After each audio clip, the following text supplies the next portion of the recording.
that tide has radically turned. And for someone that's been focused on this 1870s thesis now for 7 or 8 years, the speed at which it's turned, when you consider that President Trump has only been in office not even a year yet, the speed at which Washington has transformed is mind-boggling to me. And the trickle-down effect is extremely real and tangible. So you're seeing companies in defense. I mean, everyone talks about Palantir, Anduril, these sort of companies. There was, I believe, a very historic meeting that happened not too long ago with the Secretary of War and a number of companies and other employees of the Pentagon, where in essence, as far as I could tell, it was essentially a reversal of the Last Supper, which if you recall was in the 90s, and they basically consolidated the entire U.S. defense industry around a small handful of companies, which obviously, historically speaking, that sort of behavior results in stifled competition and less efficiency and all the rest. So these are very, very large tectonic shifts happening in a very quick period of time. Prior to the last 18 months or so, I've probably been to Washington like 10 times in my entire life. And now I go like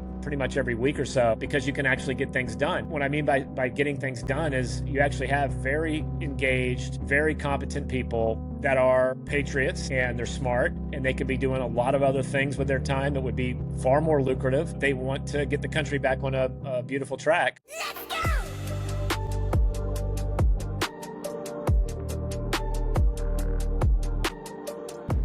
I appreciate your time coming on the show here. Tell me a little bit about yourself. How were you raised, and where are you from originally? I was born in Savannah, Georgia, and then I went to college at University of Georgia. And then I went to New York City and worked in trading and investing, both at a prop desk and also at a hedge fund that I started in 2008. And I did that for a number of years. And starting almost 15 years ago or so, I was investing in early stage technology companies. And that's kind of the main thing I've been focused on now for the past 10 years or so. And the thesis that I'm sort of primarily focused on today, the broad thesis, is what I call the 1870s Thesis, which is essentially that kind of what you were saying earlier, that the U.S. for several decades now has underinvested in a lot of critical infrastructure. A lot of wonderful physical world technologies have had difficult times getting the types of capital, both humans and money, to build those businesses. And I think the one that really stands out to me, at least, as kind of the first one that really bucked the trend, at least in Silicon Valley or broadly within technology, is obviously SpaceX. And now if you look at the environment today, there's a number of very interesting, very large companies, both in the public markets and in the private markets, that are being funded. You're seeing more and more talented young engineers wanting to go into these areas versus strictly in software or in say consumer internet or something related to the internet.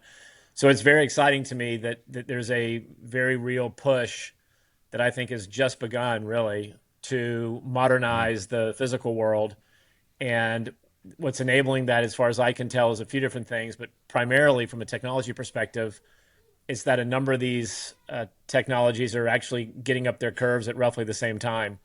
So in other words, I call it the convergence of enabling technologies. So if you look at this company, Joby, for example, it's really the culmination of a number of things hitting their curves at roughly the same time. So sufficient compute, this is obviously important to have powerful flight computers at low density, low weight, lightweight carbon fiber, mass scaling and manufacturing, very, very intricate and tight controls, actuation, motors, things like that, to enable these vehicles to work the way that they're designed to work.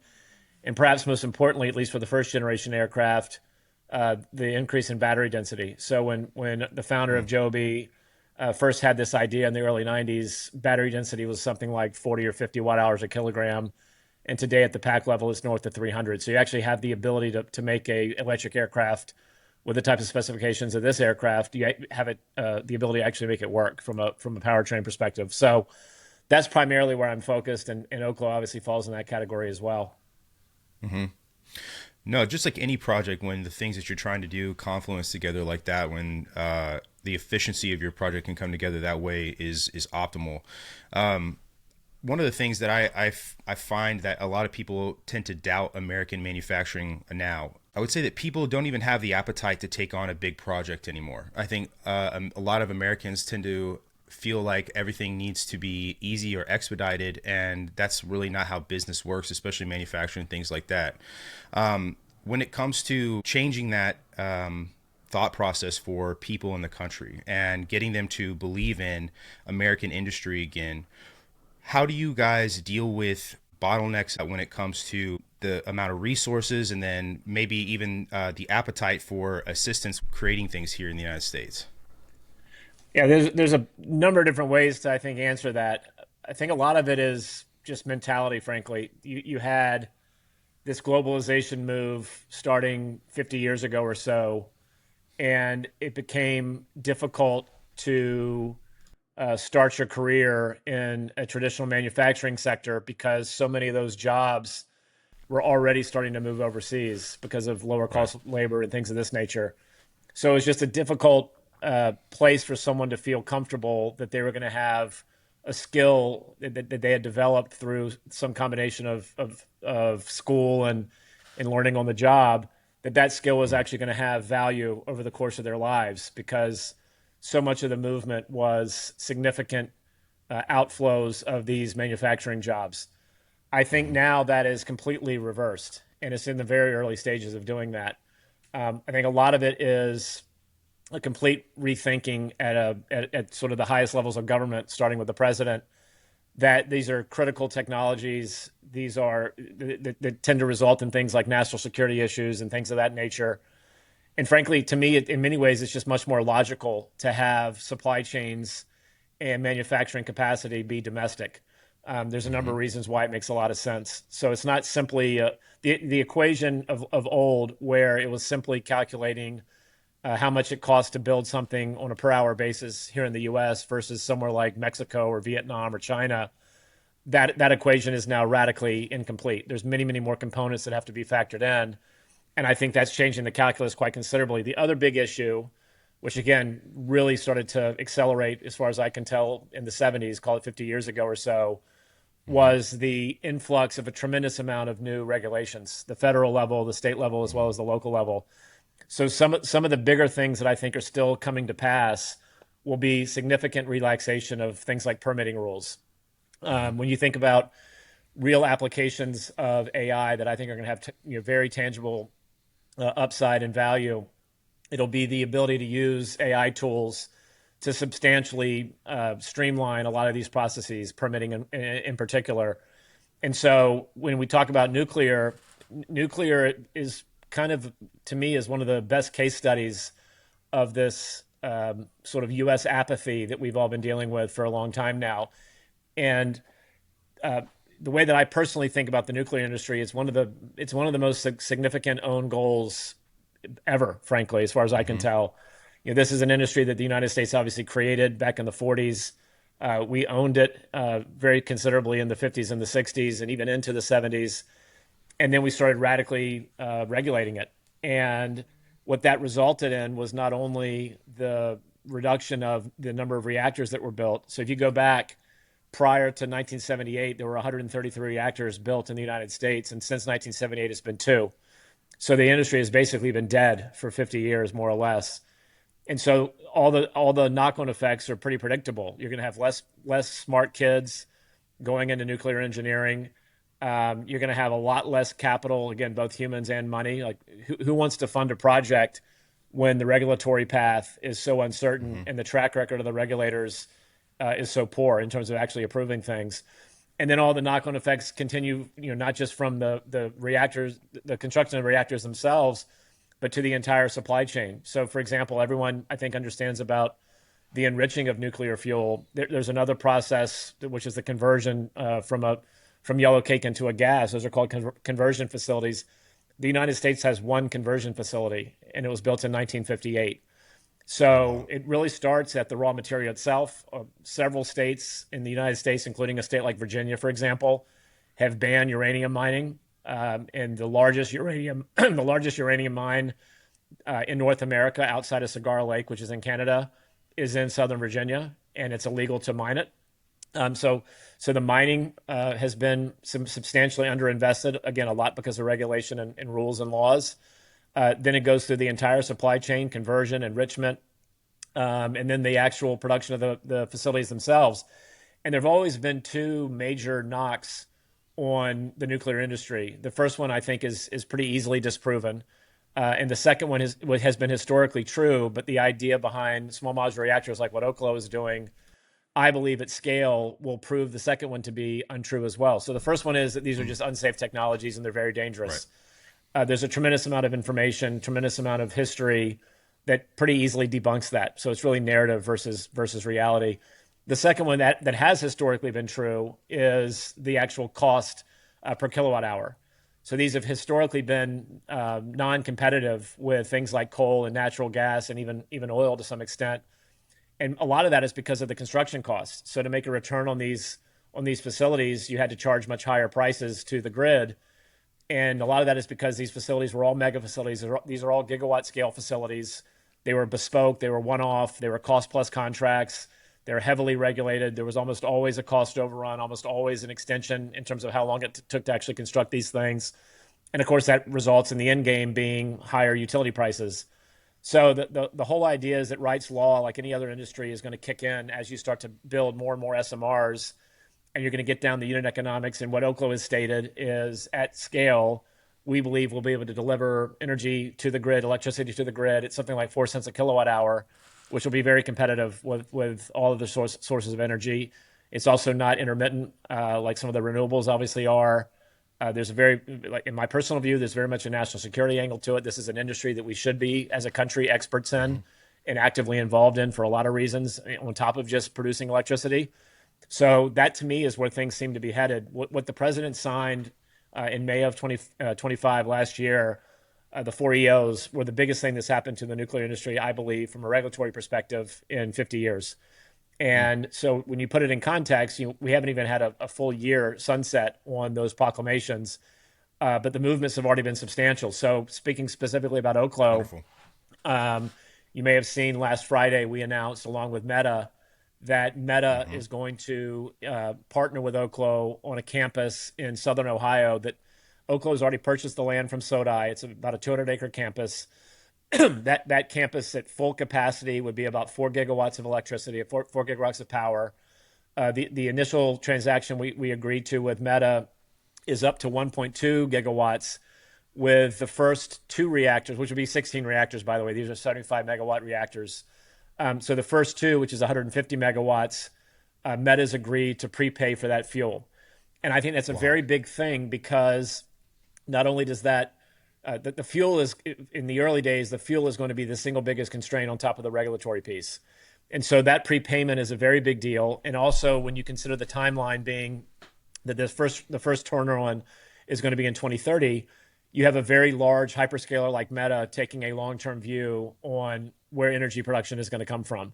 And so all that to me is extremely positive. And frankly, I don't believe any of that would have happened had the administration not made the moves that they did to Right. essentially start what I hope to be starting the reversal of 50 years of bad nuclear policy in this country. I want to ask you about that real quick. All this regulatory compliance, is this from lobbying, or is this a reaction to the some of the nuclear mishaps that have happened in the United States?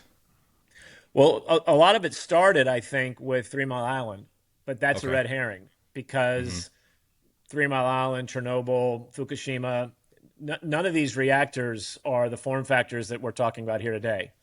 So Right. these are completely false comparisons. These are just completely different technologies, completely different risk profiles versus what Oklo is building.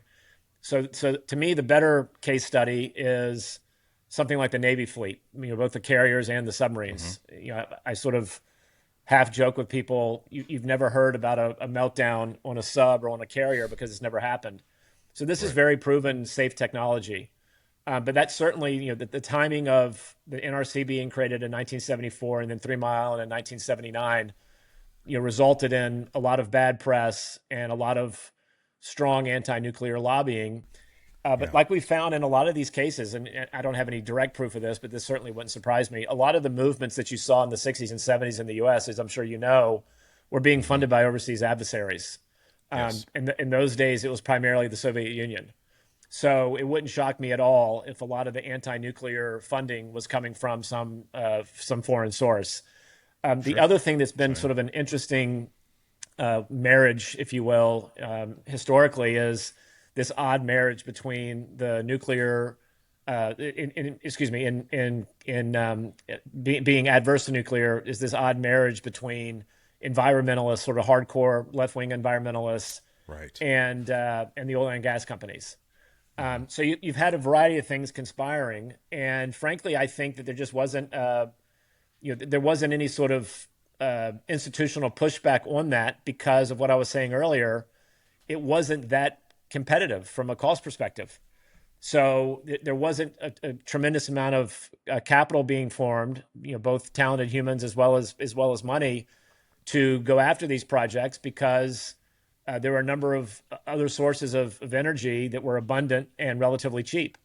And that only accelerated in the United States 20 years ago or so when fracking became more and more prevalent, and the cost Hmm. of natural gas went down to $2 or $3 or whatever it's averaged for the past 15, 20 years. So it has to be a number of things changing at the same time. The regulatory piece is a big one, but it has to also be just an overall attitude that this is a matter of strategic importance for the United States. And what's really been fantastic, in addition to the sort of heightened scrutiny on the importance of having domestic supply chains and domestic production capacity and energy independence, is the mass proliferation of AI data centers, as well as the reindustrialization of the U.S. There's just not enough Hmm. power to do these Hmm. things if you don't have things like nuclear to supplement what's already being provided to the grid. Right. And Oklo has paired up or is pairing up with OpenAI, right? As their relationship you guys have for their data centers and energy costs and the strain that'll have on people in those vicinities, right? Well, I'm not sure what all has been announced and what hasn't. The one that was most Okay. recently announced, as I was just talking about, was Meta. Hmm. Um, and so the Meta deal is a very important one. It's the first. So Oklo's first reactor is we've already announced is going to be in Idaho, Hmm. but this is the first scaled project that we've announced with a hyperscaler like Meta. Hmm. And for the reasons I was saying earlier, I think it's a very important step in Oklo's Certainly. progress. When it comes to getting at resources like uranium, you said the second largest one in our hemisphere is in Virginia. What what are you guys working on towards getting that basically opened up so you don't have to worry about an international bottleneck and being able to open those domestic lines? So there's a few different things. You're talking specifically about mining. Hmm. That's not a per se Oklo priority. Sure. Although I think it is very, in my personal view, it's very much should be a priority for the U.S. The challenge with the particular site I was talking about in Virginia is that actually got litigated at the state level and it went all the way up to the Supreme Court. Hmm. And it was a very strange decision in some ways. I'm not a Supreme Court expert, but I personally have Sure. never seen a decision like this. There was the camp that voted in favor of mining the uranium in Virginia, and then there were two separate counts. Two separate camps that voted against it or ruled against it. And one of those dissents, one of those affirmative opinions was actually written by Clarence Thomas, and I don't remember the exact language, but he said something to the Hmm. effect of, "It probably is a priority to do this type of mining in the United States, but I'm going to come out on the side of states' rights." So for Hmm. that particular mine to be spun up, as far as I can tell right now, would either require a new state law in Virginia or something potentially as drastic as Trump doing a DPA, Defense Production Act, ruling that this Hmm. just has to be done. But what Oklo did years ago, the founder of Oklo is a guy named Jake DeWitt, who's a brilliant nuclear scientist, nuclear engineer, and he's the type of, in my experience in these types of companies, he's the type of founder that I believe is imperative to make a company like this work. You have to have a highly technical, visionary founder.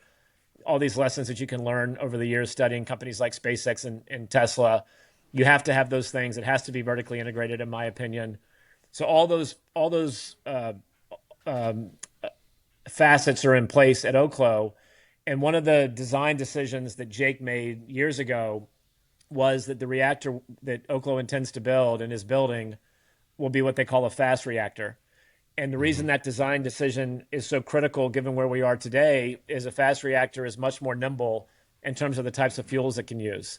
So the ultimate fuel that we intend to use is what's called HALEU, which is high assay low enrichment uranium, which is basically enriching uranium up to 19.5%, versus what you see in light water reactors is typically 3 to 5% enrichment on 235. Okay. But what can be done in the interim as HALEU production is being spun up, and you may have seen within the last month or so, Centrus, which is a U.S. company, announced a deal with the U.S. government, that they're going to get an influx of cash and they're going to begin HALEU production, HALEU enrichment. So that's a I see. very big deal over the longer term. But what the plan is currently, and we've stated this publicly, there is the potential for a bridge fuel like plutonium to be used in these fast reactors like Oklo is building. So the way I think to sort of map it out in your head is there will be a period in which we're using resources, fuels that are already inside the US. So there's a tremendous amount of spent plutonium that was being used for various weapons programs over the years that's been decommissioned. That fuel was otherwise going to be buried in the ground. The federal government, under the current administration, announced last year that they're going to essentially give that material to companies that can use it for the production of electricity and power. Oklo applied for a substantial amount of that. So that will provide a bridge fuel as the second step starts to spool up, which is the production of HALEU, the enrichment of HALEU here in the US. And then what we've already announced also as a company is we're going to be able to recycle HALEU over time. So Mm. last year we announced a facility in Oak Ridge, Tennessee, where we're going to do the recycling of HALEU. So over a longer arc, say into the 2030s, the majority of the fuel being used by Oklo will be recycled HALEU. So I think that's a way to sort of think about the timeline as in terms of the fuel as these power plants get constructed and deployed. You would think that green energy would be all on board for being able to recycle fuel, not to mention the low amount of waste that nuclear energy has in general. But so hopefully, whatever pushback you guys get from any of that community is minimal. But my question about that is are we able to talk about how SMRs work, for an audience that has a general idea? And then you guys have your most cutting edge is Aurora. Is that correct? Yeah, Aurora is what we call the power plant. Mm-hmm. So the simplest way to think about it is, like I was saying earlier, the current form factor is 75 megawatts. It's a fast fission reactor. The fuel is HALEU, like I was saying, Mm-hmm. but again, it's flexible, like I was talking about a second ago. But the primary fuel at scale is going to be HALEU and recycled HALEU. The cooling system is not a light water reactor. It's cooled by molten salts. Mm-hmm. And again, all of this technology has been utilized for decades now. In fact, the form factor that Oklo's reactor is modeled after has been operating in Idaho for like 30 years now. So it's Wow. a very proven technology. It's a safe technology. So the actual footprint of one reactor, 175 megawatt reactor, is about 4 acres. The reactor itself is buried in the ground. You can see it on our website. There's a structure that's built on top of the reactor, that houses various other components of the overall power station, and then it can either be behind the grid on certain applications, or there can be interchanged directly into the grid. Mm. Um, and so that's just the simplest way to describe it. The fuel is, again, its scale is going to be HALEU and recycled HALEU. It's fast fission. It's molten salt cooling. All things that have been perfected over the years and have been active over the years, so that there's actually a pretty considerable and pretty documented safety profile. So it's something that I think is going to be far more. You're going to see a substantial proliferation of this really starting in the 2030s, which is Okay. going to be, I think, very exciting and frankly, I think very necessary. Agreed. So within 5 years, you think that there'll be, like you were talking about before, scale, national scale, being adopted by not just like bigger companies like Meta, but maybe even going into smaller things like communities. Is that sort of the goal here? Yeah, then that's what's interesting over time as this becomes more and more commonplace. You can see communities, entire communities, being designed around its own power source. Mm-hmm. So the first Amazing. 150 megawatts, I'm not going to get these numbers exactly correct, Sure. but the first 150 megawatts, which is the deal we just signed with Meta, which they prepaid for the fuel, that will power for an extended period of time. That will power somewhere in the range of 150 to 200,000 households. So Wow. it's a substantial amount of power just on two of these small reactors that would take up on a combined basis about 8 acres. And again, the actual reactor itself is buried in the ground. So Jake actually has a great visual. When the president signed those EOs in the Oval Office back in May, Jake was there and he was holding a golf ball, which was a great visual because obviously the president's a big golf fanatic. Sure. So what that represents is that amount of uranium, the amount of uranium in the size of a golf ball would power an individual human's entire energy needs for their entire life. So it's just a very dense, very powerful fuel, and over time we should have a substantial amount of it being mined and enriched and then deployed in this country. Yeah. When it comes to, like, I live in California, and when it comes to energy, right, electricity, really the only company that anybody works with here is PG&E. Is there a pathway to work with these companies that already exist to just sort of start integrating without having to create a whole new apparatus for branching out and scaling this energy around at scale, and working with these companies like PG&E or anywhere else? I'm just using PG&E because I live in California, and sort of use the existing infrastructure, personnel, all that stuff to make it happen? Or is that something that when you guys consider growing nationally, this is going to have to grow with you? I mean, I personally believe. I mean, I guess we'll all find out, but it seems logical to me, at least, that these large utilities in the 2030s you'll start seeing both restart. That's the other thing. If you look at that Meta announcement, there was the Mm-hmm. part that was specific to Oklo, but then there was another announcement that happened at the same time with Meta and Vistra, which is the Mm-hmm. refiring of existing nuclear reactors in Ohio. And I Mm-hmm. think they were going to expand the total capacity by something like 450 or 475 megawatts. So, Wow. so I think it kind of goes back to what I was saying. These utilities, the United States has been on a reduction path, not on a expansion path in nuclear for Sure. years now.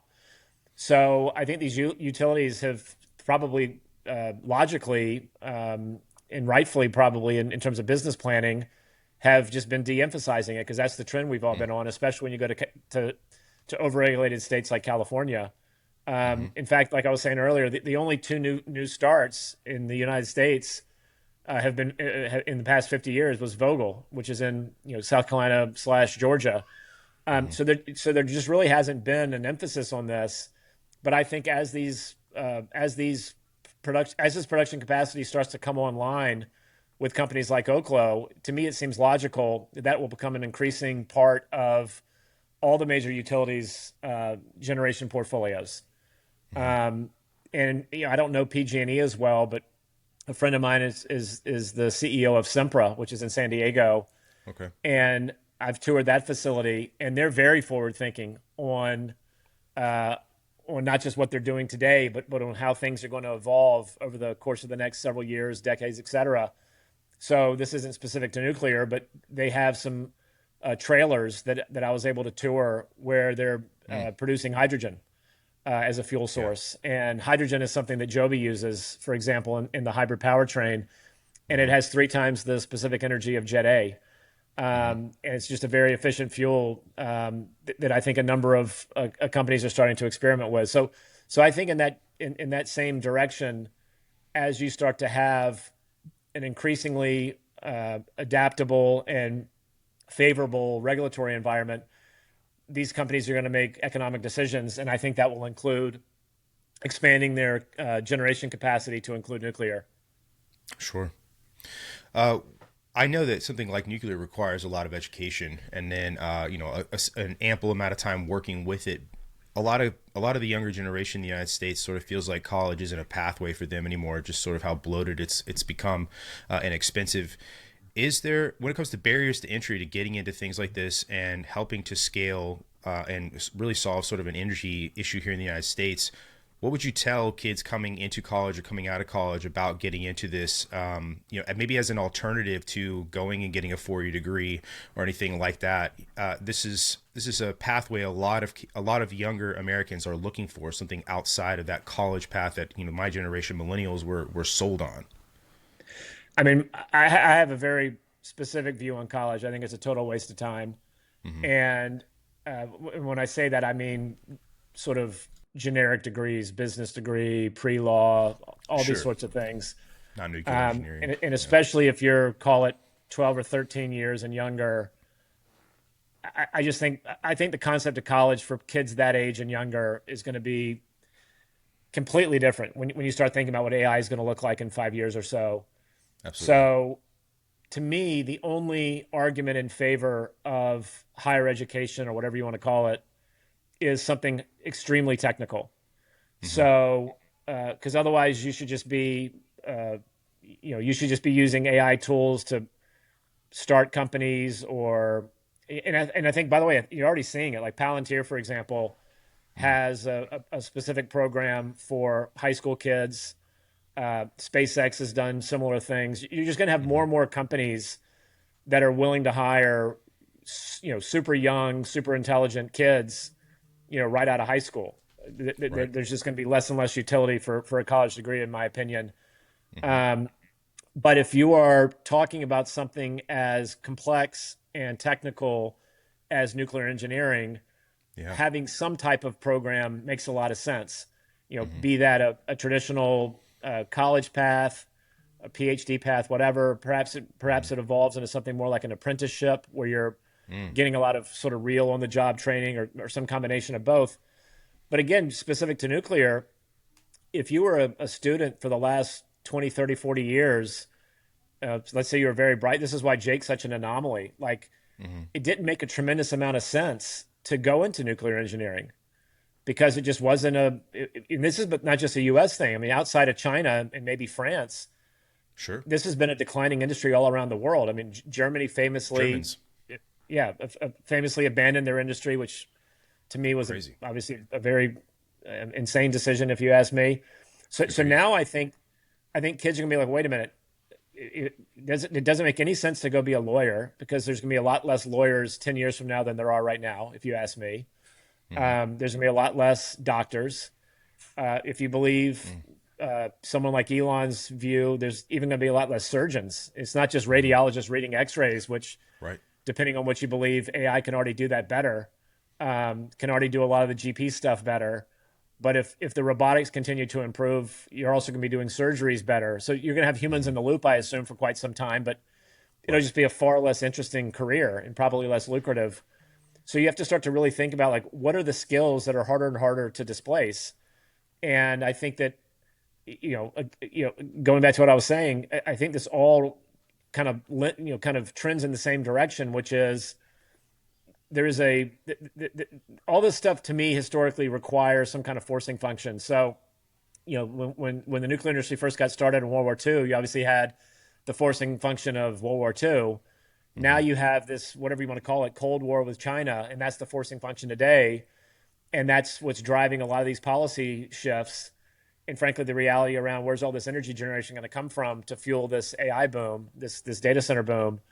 And so the the logic as a smart 18-year-old of going into this field, when you consider that a lot of these historically interesting jobs will almost certainly be displaced, but these other jobs are much harder to displace. It seems obvious to me that that's where a lot of this talent is going to start to focus.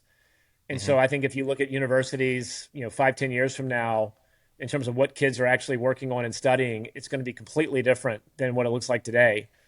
And if I had to bet, it would only be these highly skilled fields Yeah. that people were concentrating on.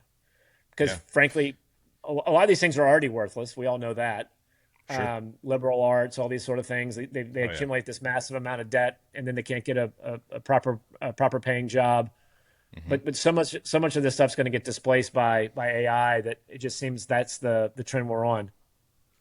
Yeah, I agree with you. I think there's a lot about American manufacturing that could be solved by like a modern gilding program. You mentioned apprenticeships. That's basically was this is a historical thing that most not just manufacturing but any smithing things like that they have depended on apprenticeships to build their career fields out. But when you talk about China and like competition, anything like that, first off, I'm not really well versed on what China's tech as far as small modular reactors are, and then the United States, like where we're at, I guess competitively. But is there an area where small modular reactors become a pathway for diplomacy outside of what a lot of countries, I guess, kind of tend to expect from the United States and China as like typical debt trap diplomacy?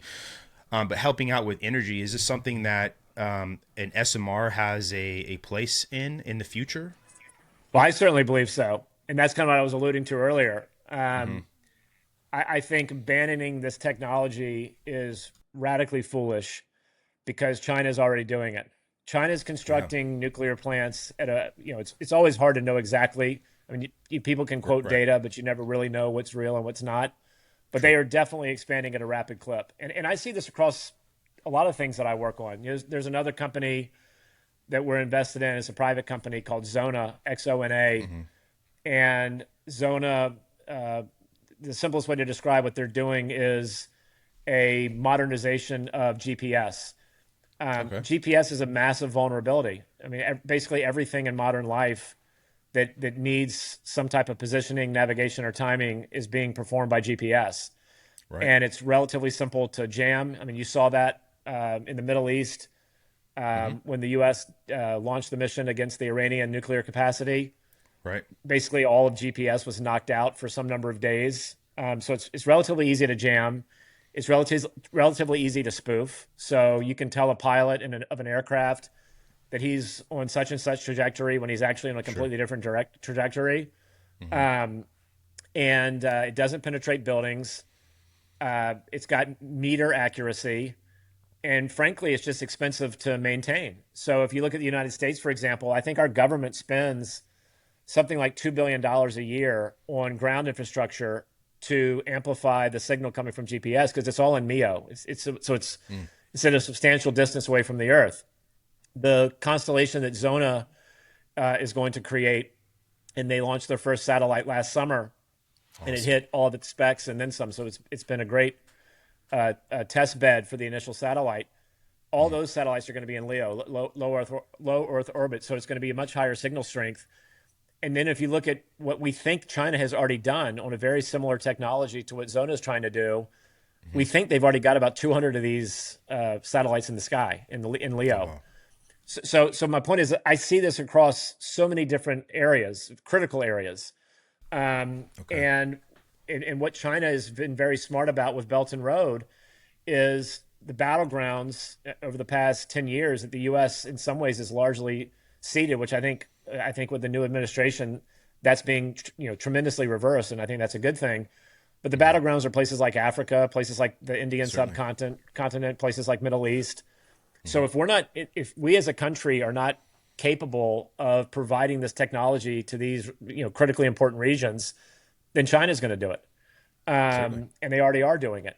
And Hmm. obviously, they steal a lot of our technology. Obviously, they do a really good job of scale manufacturing. You go to I haven't been to Shenzhen in a long time, but I have No. friends that have been there relatively recently, and it's just mind-boggling the actuation that they're building there, the speed and the scale at which they're building things. BYD is kind of a modern marvel in terms of manufacturing scale and efficiency and cost.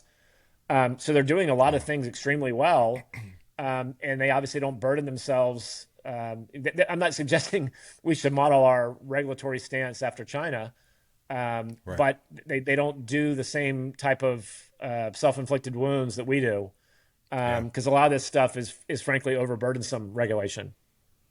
Yeah, no doubt. Definitely, we hamstring ourselves constantly. I've been to the Horn of Africa, and I've seen quite a bit of the BRI infrastructure over there, Kenya, Djibouti. It's pretty scary to see. There's a preference in the African continent, and that preference is not for America. And I've had the opportunity to talk to Kenyans specifically about that, and they just have a more positive outlook when it comes to their relationship with the Chinese and the BRI. Now, there's a lot of it over there that has issues, but it's not things that the United States is doing, like you said. But is this something that, like SMR, that technology, an area that you guys have had to deal with as far as like illegal tech transfer and theft? Well, to my knowledge, Oklo hasn't dealt with that specifically, Okay. but the one area where nuclear progress has continued in the last few decades in the U.S. has been in the Hmm. military. Yeah, absolutely. So, they keep a very close guard on that. But and I have no information, obviously, I don't know, but it Hmm. certainly wouldn't surprise me at all if China's managed to wrangle some of those trade secrets away. Yeah. This is what they seem to be quite good at. And so again, I have no firsthand information of this, but it Of definitely course. would not surprise me in the least. Hmm. I mean, for example, we talked about Joby a minute ago. This Hmm. eVTOL company that we're involved in. There is a company in China that has a vehicle that looks almost identical to Joby. Hmm. If I had to bet, the technology is not as advanced as what Joby has because it's a very Hmm. complex, advanced technology. But for Chinese purposes, it's probably sufficient Hmm. from a safety and regulatory perspective. Hmm. And it's basically when you just look at it with your just naked eye, it looks like basically the same aircraft. Sure. So It's like looking at they our tend to do fighters quite a good versus their job of fighters. this. Yeah. Yeah. Uh, One more question, really, about SMRs, and then I would love to hear more about Joby. But you said you've gone to Shenzhen, you've been to BYD.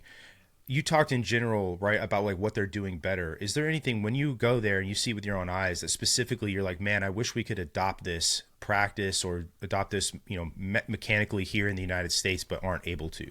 That makes them much more efficient.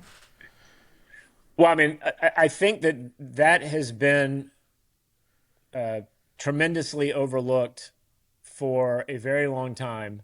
Right. And my optimism is that tide has radically turned. And Thank for goodness. someone that's been focused on this 1870s thesis now for 7 or 8 years, the speed at which it's turned, when you consider that President Trump has only been in office not even a year yet, it's not quite a year yet. Hmm. The the speed at which Washington has transformed is mind-boggling to me. And the trickle down effect Thank is goodness. extremely real and tangible. So you're seeing companies in defense. I mean, everyone talks about Palantir, Anduril, these sort of companies. There was I believe, a very historic meeting that happened not too long ago with the Secretary of War and a number of companies and other employees of the Pentagon, where in essence, as far as I could tell, it was essentially a reversal of the Last Supper, which, if you Oh, recall, was in the 90s, and they basically consolidated the entire U.S. defense industry around a small handful of companies, hmm. which obviously, historically speaking, that sort of behavior results in stifled competition and less Yeah, efficiency and all the rest. certainly. Waste of Um, money. so, so, so these are very, very tectonic, large tectonic shifts happening in a very quick period of time. I mentioned the EOs and nuclear. Hmm.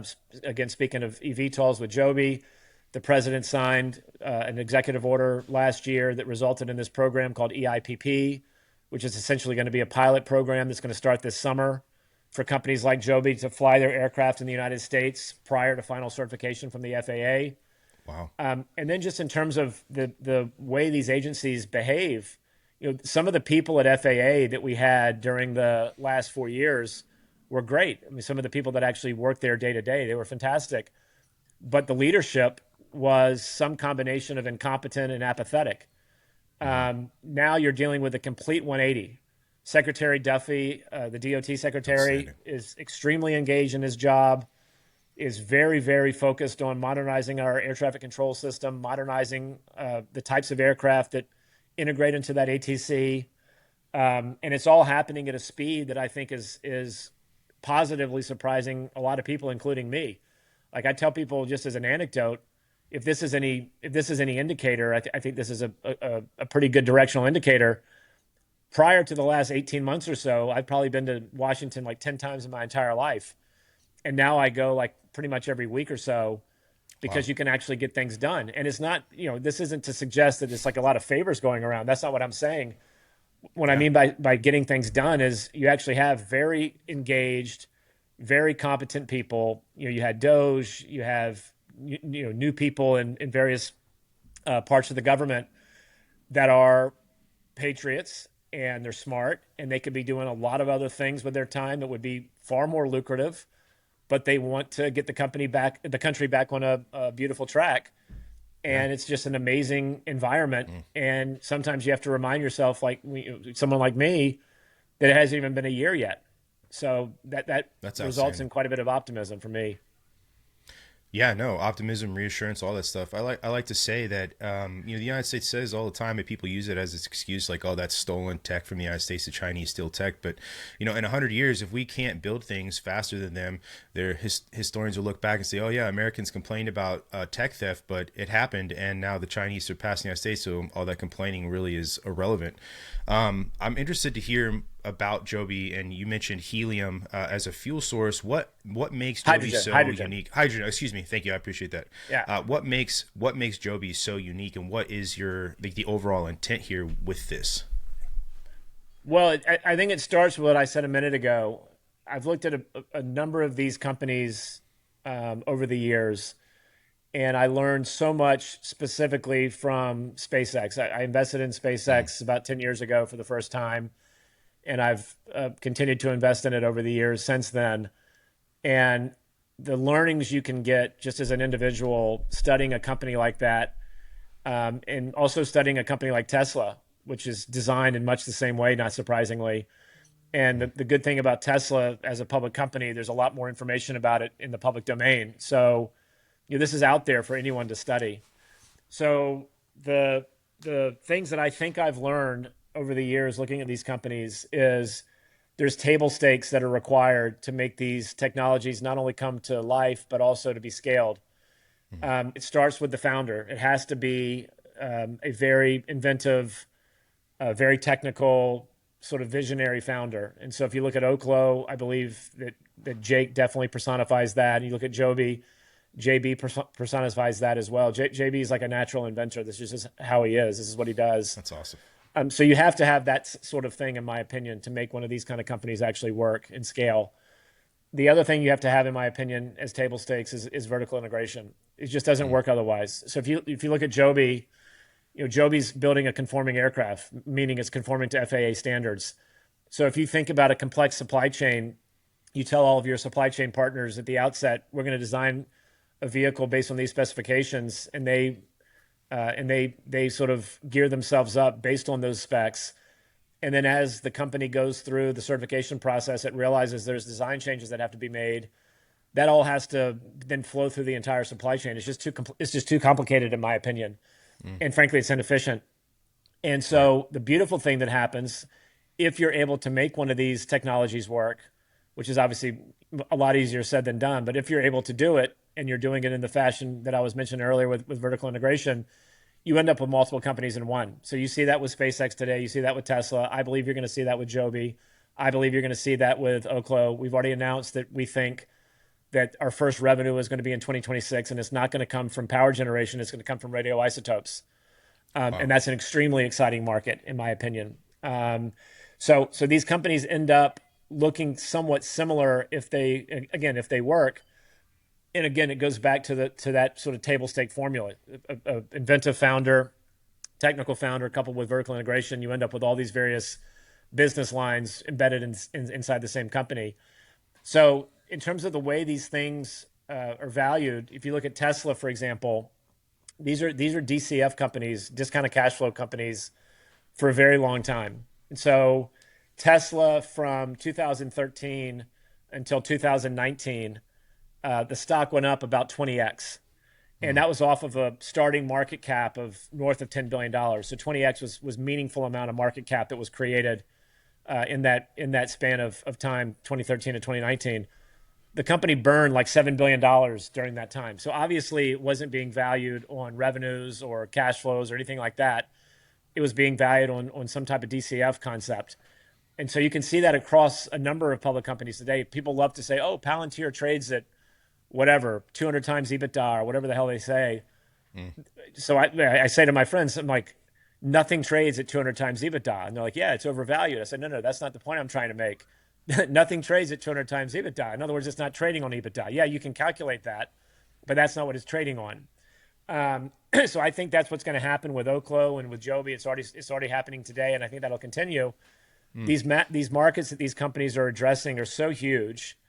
There's going to be, I'm not suggesting there's going to be monopolies, but there's going to be only a handful of companies, in my view, that get to scale in each of these markets. So there's going to be considerable market share for the winners. And at scale, these should be very, very attractive businesses from a unit economics perspective. So that's what the market is trying to price. And sometimes it gets it right, sometimes it gets it wrong, but it's not going to be trading on traditional metrics for quite some time. So I believe that if you look at where Joby is today and where Oklo is today, Joby's a bit more down the regulatory path. So Joby should be into TIA in 2026. We've already announced that. TIA stands for Type Inspection Authorization. That's basically when the FAA says your aircraft is safe enough for FAA pilots to fly on it and test it. And that's a critical milestone because there's never been an aircraft in the history of the FAA that got into TIA that didn't get certified. So I think with a combination of EIPP, which as I mentioned earlier is going to start this summer, and meaningful progress on the FAA front, I think it's going to be a very interesting year as Joby sort of brings this to a closer step towards scale production. And on the scale production piece, our largest outside investor is Toyota. They invested $500 million in 2019. They doubled down in 24 with another $500 million. We've announced that earlier last summer, 25, we announced we're going to double production from one vehicle a month to two vehicles a month. And then in December of last year, we doubled that again from 2 to 4. We just announced last week, the company announced that we've acquired another facility in the state of Ohio, which is going to be 700,000 square feet. It's already there. So we're going to start populating that with our employees and our machinery to start really ramping production here in the U.S. between California and Ohio. So, nothing's done until it's done. But I think that the clear signal, at least in my opinion, is Joby is in the process of graduating from a regulatory story to a scale production story. You said before hydrogen and you mentioned radioactive isotopes. This is what type of hydrogen is that? It's hydrogen 3? Is that what that is? No, you're thinking of helium-3, I think. Helium-3. Okay, my bad. So hydrogen got a bad rap for, I think a lot of it's frankly the Hindenburg, as crazy as that might sound. But hydrogen is actually a very powerful propulsion fuel. Okay. So if you go back to the summer of 2024, Joby took its what we call the S4, which is the vehicle you've probably seen on various YouTube clips and things like that. We took that vehicle, which the vehicle we're getting certified right now is an entirely electric vehicle. So it's all battery powered. And we made it into a hybrid. So it's a hydrogen fuel cell with battery. So it's all fly by wire. So there's not, the traditional machinery that you would need for a combustion engine. And so what results is you have a fuel that's 3 times more dense. So in other words, for the same weight, you get 3 times the power. And because it's going through an electric system versus a combustion engine system, the efficiency is about another 2x. So it's about 6 times more power for the same amount of weight that you would have on a battery, on a lithium-ion battery. And that's what bore out in the flight that we did in 24. So the announced range on the vehicle is about 100 miles for a single charge. And on that hydrogen fuel cell, we flew it almost 600 miles on a single fuel cell. So that goes back to the regulatory piece. What's going to happen with Joby, in my opinion, is you're going to certify the initial form factor, which is the all electric version, and then over some time frame, we're going to certify a hydrogen fuel cell version, a hybrid hydrogen fuel cell version, which is going to have substantially more range. Mm. But what we're doing in the meantime is building out that capability inside the companies. Goes back to the vertical integration I was talking about. So we've already flown two different hybrid versions. We flew the hydrogen fuel cell that I mentioned, and last year we flew a gas turbine hybrid. And that may very well have implications in Department of War. So we announced a partnership last Mm. year with L3 Harris, and less than 3 months later, we flew the first hybrid version. Wow. So that's another thing that tends to happen with these companies when they work, in my experience, is this concept of speed to innovation. So to take that essentially from a drawing board to a serviceable aircraft in about 3 months is quite impressive in my opinion. Yeah. When you're talking about application in the Department of War, are you able to describe sort of what that application is? And then the other question I would have with it, what's the difference between like, power and speed and things like that with a hydrogen fuel source versus a more traditional fuel source for aircraft? Well, the speed of the aircraft in its current form is about 200 miles an hour. Mm-hmm. So we don't think of it as hydrogen unlocking substantially more speed. Sure. We think of it as is unlocking substantially more range for the same Gotcha. amount of weight. Makes sense. So on the same payload, you can go approximately 6 times as far. Mm-hmm. And the reason that's critical is the electric form factor is going to be primarily intra-city hops. And I live in South Florida, so you could do a Miami to Fort Lauderdale hop, for example, Yeah. but it'll be primarily hops like that. With the Gotcha. hydrogen fuel cell, it starts to expand into regional hops. Mm. So Miami to Jacksonville, for example, things like that. Yeah. So you can start to see a world over some time frame where it displaces current regional aircraft, Yeah. and obviously that just substantially expands the addressable market. Just as a intracity hop, to me, is very large. But when you start expanding the range by 5 or 6x, you start to unlock a much larger market as well. Yeah. And so I assume then this has probably got application when it comes to island hopping around the Pacific. Might be an idea. Scaling up, right? The hydrogen fuel cells. What is the timeline looking like for making even bigger trips? Outside of regional and maybe something international. Well, the primary value of an aircraft like this Mm-hmm. is the ability to take off vertically like a helicopter would, and then fly horizontally like an airplane would. Mm-hmm. And the issue with helicopters historically has been two major things. One is safety. They have 48 single points of failure. So one of those Wow. components fails, and if you can't auto 48. rotate, the helicopter is going to crash. Right. And Wow. then, perhaps, at least from an adoption perspective, perhaps even more problematic has been the noise. People just hate the noise of these things. Sure. So Joby is about 100 times quieter than a helicopter, and it has zero single points of failure. So it's just far more safe. The challenge has been historically the reason you don't see these things today.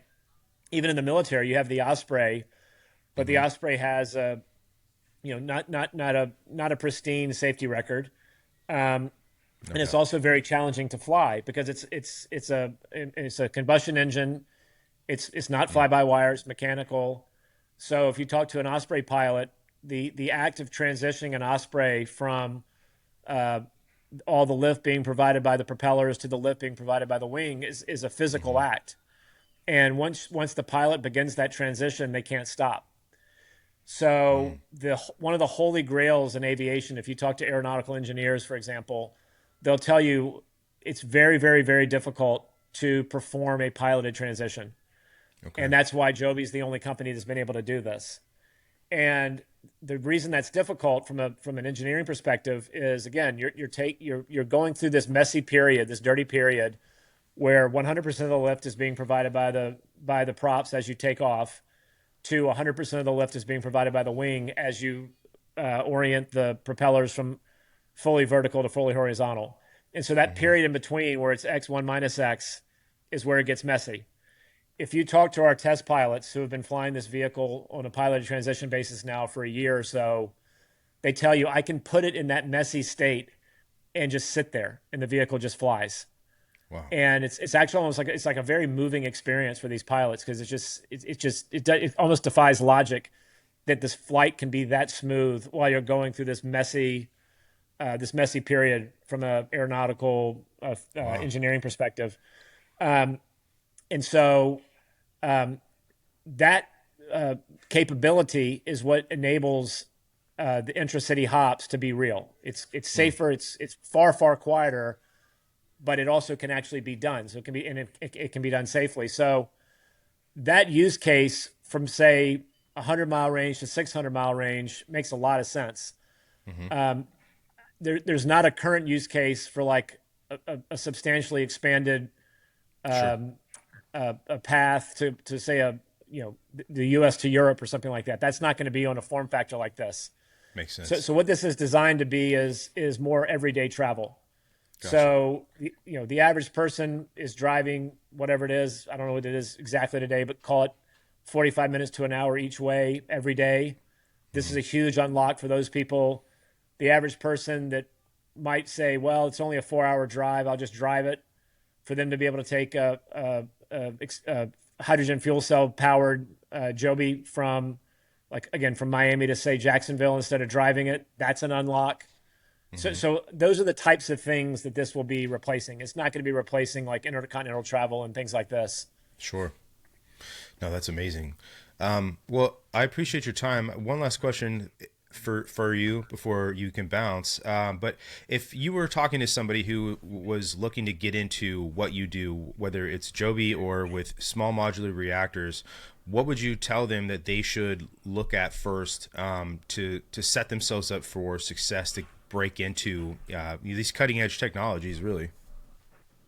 Yeah, I mean, the great thing about the world we are in today is historically, pretty much all these companies would be privately funded companies. So what's really interesting to me, just in terms of the public stock market, is there's a number of sort of cutting edge industries that now have companies within those industries that are publicly traded. Hmm. So you've got things like eVTOL, you got things like nuclear SMRs, you've got quantum, um, you've got you sort of Hmm. specific companies like Palantir, Tesla. Um, you've got uh, a number of companies within battery technology, for example. So because of that, there's a tremendous amount of information that, were it not for these public companies, would all still be predominantly private information or buried in some research paper somewhere. So the place where I was starting, the things that I do myself, is reading 10Ks of these companies. There's a tremendous amount of information in there, and it's written in such a way where it's designed to be digestible by investors. So it's a very good starting point to get at least a familiarity.